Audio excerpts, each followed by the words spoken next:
मैं एक विधवा थी। मेरे पति की मौत 15 साल पहले ही हो गई। मेरा एक बेटा है, उसका नाम निखिल है। 1 साल पहले उसकी शादी लता नाम की लड़की से हुई थी। रात भर निखिल के साथ कमरे में रहकर मेरी बहू लता जब बाहर निकलती तब वह मुझको ऐसी निगाहों से देखती थी जैसे मैं एक तरसती हुई औरत हूँ।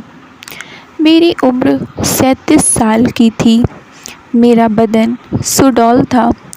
कभी कभी मेरे दिल में भी एक कसक रहती थी कि किसी मर्द की मजबूत बाहें मुझे जकड़ें, जिससे मेरे बदन का अंग अंग चटक जाए। इसी वजह से मैं अपनी बहू लता से जलती भी थी। पिछले कुछ दिनों से गांव के जमींदार का बिगड़ैल बेटा रमेश मेरे पीछे पड़ा हुआ था। जब मैं खेत पर आ जाती तब मुंडेर पर बैठकर वह मुझे देखता रहता था। मुझको यह अच्छा लगता था और मैं जानबूझकर अपने कपड़े इस तरह ढीले छोड़ देती थी जिससे मेरे उभार दिखने लगते थे। लेकिन गांव और समाज की लाज के चलते मैं उसे अनदेखा करती थी। रमेश को दीवाना करने के लिए इतना ही काफ़ी था। मैं जानती थी रमेश मेरे जिस्म से खेलना चाहता है। मन मेरा भी होता था, लेकिन समाज के डर से मैं अपनी इच्छाओं को दबा कर रख लेती। एक दिन शाम का समय था। हल्की बारिश शुरू हो गई थी। मैं सोच रही थी कि जमींदार के खेत की बुआई पूरी करके ही मैं घर जाऊं। मुझे रमेश का इंतज़ार तो था ही। रमेश भी ऐसे ही मौके के इंतज़ार में था। उसने पीछे से आकर मुझको जकड़ लिया। मैं कसमसाई और चिल्लाने की भी कोशिश की, लेकिन फिर मेरा बदन भी लंबे समय से जकड़न का इंतज़ार कर रहा था। वह निढाल हो गया। रमेश के छुअन से मैं मदहोश होने लगी। वह मुझको अपनी बाहों में भरकर मेरे पूरे बदन को चूमने लगा और मेरे जिस्म से खेलने लगा। फिर जब वह शांत होकर मुझसे अलग हुआ तब मुझको लोक लाज की चिंता हुई। मैं जैसे तैसे अपने को समेटा और ज़ोर ज़ोर से रोते हुए सरपंच के घर पहुंच गई और आप बीती सुनाने लगी।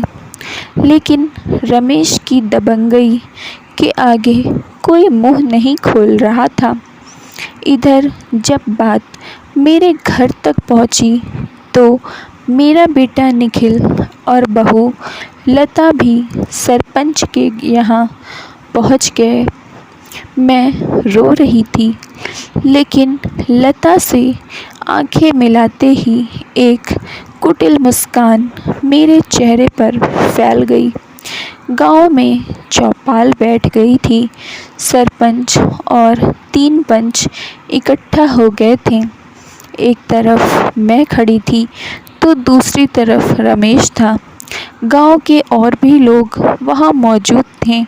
गांव के एक बुजुर्ग ने बात को आगे बढ़ाते हुए कहा, जो हुआ सो हुआ। अब ममता जो बोलेगी वही सबको मंजूर होगा। तभी रमेश के भाई पवन ने कहा, हाँ ममता बोल, कितना पैसा लेगी? बात को यहीं ख़त्म कर देते हैं। पैसे की बात सुनते ही बहू लता खुश हो गई कि सास 1-2 लाख रुपए मांग लें तो घर की गरीबी दूर हो जाए। लेकिन मैं बिना कुछ बोले रोती ही जा रही थी। जब सबने ज़ोर दिया तब मैंने कहा, मेरी समझ में सरपंच जी रमेश का जल्दी से ब्याह रचा दें, जिससे यह इधर उधर मुँह मारना बंद कर दे। मेरी बात पर सहमत तो सभी थे, पर रमेश की हरकतें और बदनामी को देखते हुए भला इसे कौन अपनी बेटी देगा, इस बात पर सरपंच भी चुप हो गए। रमेश अब 40 साल के आसपास हो चला था, इसलिए चाहता था कि घरवाली मिल जाए तो ज़िंदगी सुकून से कट जाए। सरपंच ने कहा, ममता तुम्हारी बात सही है, लेकिन इसे कौन देगा अपनी बेटी। कांटा फंसता जा रहा था और चौपाल किसी नतीजे पर नहीं पहुंच रही थी। उसका सीधा मतलब होता कि रमेश को या तो गांव से निकाले जाने की सज़ा होती या उसके खिलाफ पुलिस में रिपोर्ट दर्ज होती। मामले की गंभीरता को देखते हुए रमेश ने ही कहा, मैं यह मानता हूँ कि मुझसे गलती हुई और मैं शर्मिंदा भी हूँ। अगर ममता चाहे तो मैं उससे ब्याह रचाने को तैयार हूँ। मुझको तो मन मांगी मुराद मिल गई थी। लेकिन तभी बहू लता ने कहा, सरपंच जी ये कैसे हो सकता है। रमेश की सज़ा मेरी सासू माँ क्यों भुगतें। आप तो बस पैसा ले देकर मामला को सुलझाएं। तब पवन ने कहा, हम ममता की बात सुनकर ही अपनी बात कहेंगे। मैंने कहा, गांव की बात गांव में ही रहे, इसलिए मैं दिल से तो नहीं, लेकिन गांव की खातिर रमेश का हाथ थामने को तैयार हूँ। सरपंच और रमेश ने चैन की सांस ली। मेरी बहू लता अपना सर पकड़कर वहीं बैठ गई। वहीं बेटा निखिल खुश था, क्योंकि उसकी माँ को सहारा मिल गया था। अब माँ का अकेलापन दूर हो जाएगा। थोड़े दिनों के बाद ही हम दोनों की चुपचाप शादी कर दी गई। पहली रात में रमेश के सीने से लगते हुए कह रही थी, विधवा होते ही औरत को अधूरी बना दिया जाता है। वह घुट घुट कर जीने को मजबूर होती है। अरे अरमान तो उसके भी होते हैं।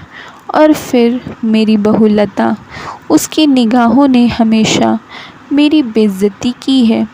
उसके लिए मेरी जलन ने ही हम दोनों को एक करने का काम किया है। रमेश की मजबूत होती पकड़ मुझको जीने का सबक दे रही थी और हम दोनों एक दूसरे से लिपट गए। जो खेत में हुआ था वही सब हुआ, पर अब हम दोनों को चिंता नहीं थी, क्योंकि मैं रमेश की पत्नी जो थी। थैंक यू फ्रेंड्स, उम्मीद करती हूँ आप लोगों को स्टोरी पसंद आई होगी। तो प्लीज़ जल्दी से लाइक कर दीजिए, चैनल पर नए हैं तो सब्सक्राइब कर लीजिए और अपनी राय हमें कमेंट बॉक्स में ज़रूर दीजिए। तब तक के लिए बाय, मिलते हैं नेक्स्ट मज़ेदार और सस्पेंसिव स्टोरी में। Love you, take care friends.